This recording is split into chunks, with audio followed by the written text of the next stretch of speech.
Pronto, pessoal, todo mundo assistiu a aula passada, nós vamos seguir agora com a aula 2. O que nós vamos ver nessa nossa aula de número 2? A gente vai ver sobre a não discriminação, sobre a igualdade das pessoas com deficiência. Elas têm total igualdade. Precisa do quê? Eu preciso dar um suporte, eu preciso dar algumas condições para que elas concorram em igualdade de oportunidades. Mas isso daí, ficando tranquilo, todo mundo é igual.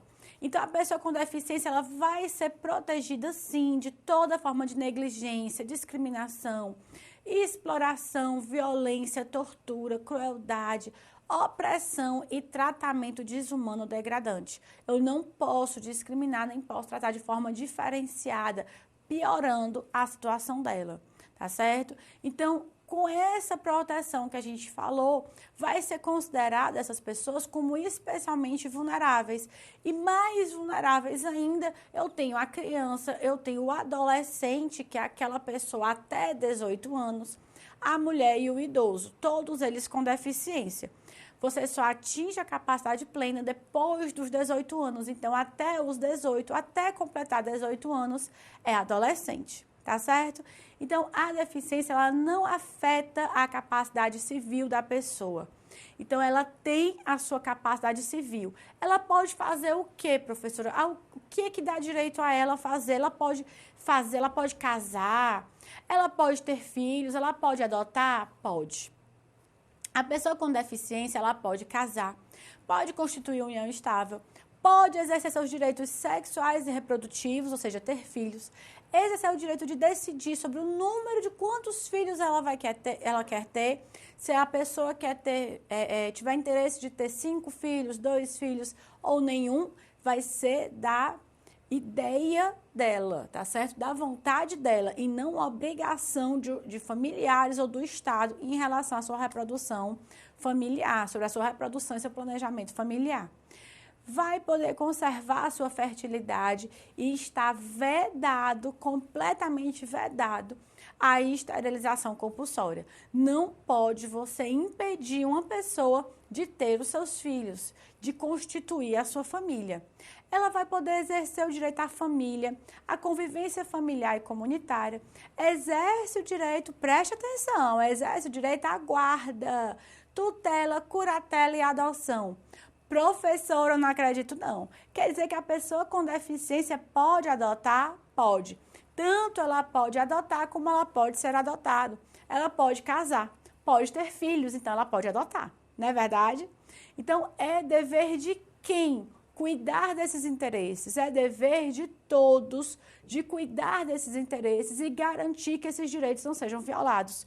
Então, se você sabe de algum direito violado, você tem a obrigação de informar a autoridade competente. Professor, e se eu não quiser informar? Você está, ocorrendo no crime de omissão. Então, é dever de todos comunicar à autoridade competente qualquer forma de ameaça ou violação dos direitos da pessoa com deficiência, tá?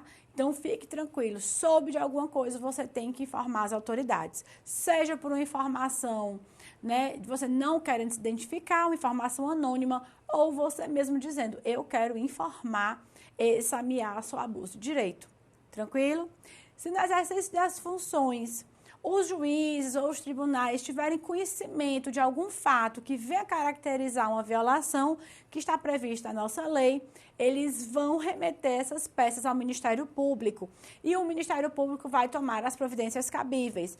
O Ministério Público, ele é o titular da ação penal pública. Na hora que ele recebe essa informação, ele dá seguimento, vai fazer o estudo, daquela informação, vai fazer as investigações, encerrando as investigações, ele segue com o processo. Então, a nossa lei, ela reitera esse compromisso constitucional, traz dentro da lei a conceituação de discriminação por motivo de deficiência, diz que toda forma de distinção, ou se você distinguir, ou se você restringir ou excluir, seja por ação ou por omissão, lembre-se que no nosso ordenamento jurídico, omissão é crime, tá certo? E aí, se tiver o propósito ou o efeito de prejudicar, impedir ou anular o reconhecimento ou o exercício dos direitos e das liberdades fundamentais dessa pessoa com deficiência, vai ser um crime, tá certo? Então, o nosso ordenamento jurídico, que recebeu esse Tratado Internacional de Direitos Humanos, que é o Estatuto da Pessoa com Deficiência, ele não concebe, ele não permite a discriminação contra a pessoa com deficiência em nenhuma hipótese. Não há desculpa para essa discriminação, tá certo? Também não posso impedir a entrada em transporte público, impedir a entrada em evento, seja cultural aberto ao público, seja que evento for, se tem direito a entrar, vai poder entrar.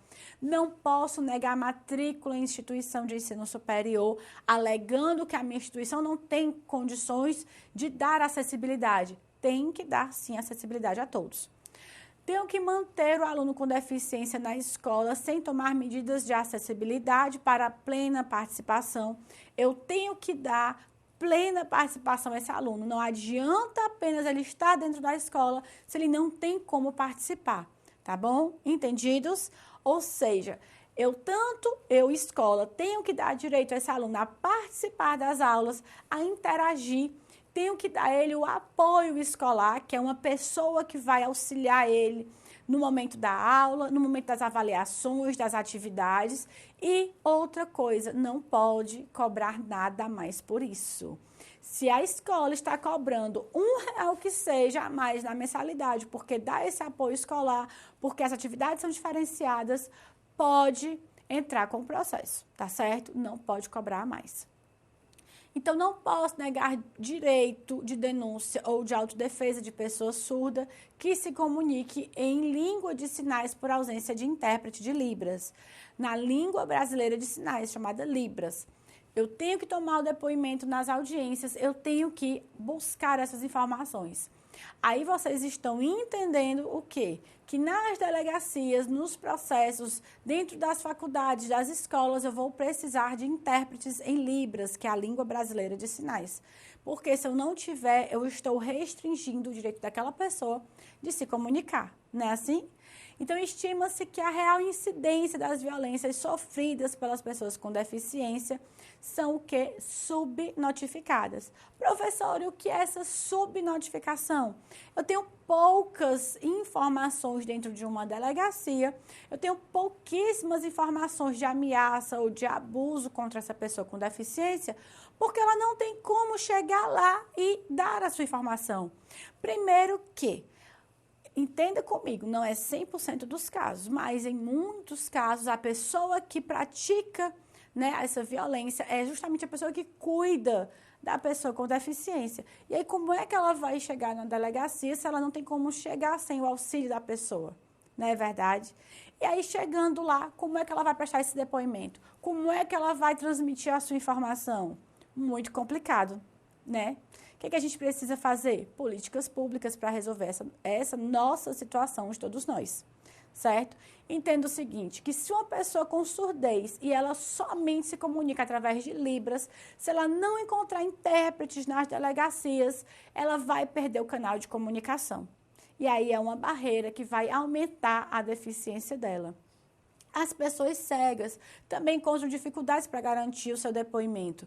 Elas não têm como ver, né, o seu depoimento, elas precisariam que fosse registrado no Braille para que ela tivesse aquele contato, tivesse de forma tátil como averiguar o depoimento dela, que também não se encontra.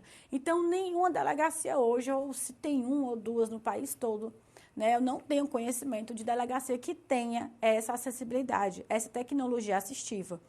E aí, o que acontece? Os boletins de ocorrência, eles são subnotificados. Poucas pessoas conseguem chegar até a delegacia para informar a sua deficiência, de acordo com a sua deficiência, aquela violência que ela vem sofrendo. Então, essa violência no interior dos lares, ela acontece demais, tá ok? Então, o que eu preciso trazer mais de informação para vocês nessa nossa aula? Você precisa entender que dentre essas pessoas que sofrem essas violências, nós temos uma chamada de dupla vulnerabilidade. Professor, o que é essa dupla vulnerabilidade? É quando eu tenho uma pessoa com deficiência e ela é pessoa do sexo feminino.